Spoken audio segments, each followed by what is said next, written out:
about connecting processes and people. I think we use the word the connected people, the connected worker here because it really helps us. My biggest excitement will be in simplifying the work, helping training and mentoring of the workforce, but definitely bringing efficiency.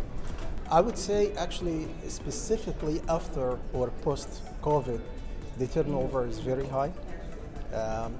The lack of skills of people is also a big factor that we should consider. Many of our processes are highly labor intensive.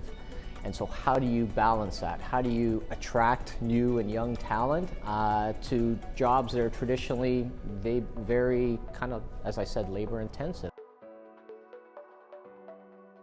One of the biggest challenges, of course, is retaining employees. So you have to be a little bit more creative and also innovative to keep that staff and also good people surrounding. And I think the workforce is changing.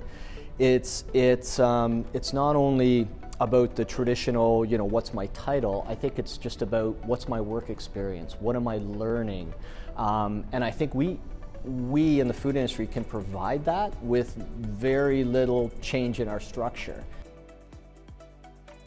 My wish is that we become the destination for all those young engineers, the young the young graduates, and that will revitalize our industry, I believe. Yeah, I would say to eliminate the errors that happen in operation in particular, and find the way that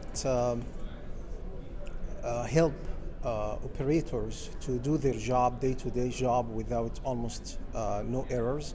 One wish: simplify, make safe food, and protect public health.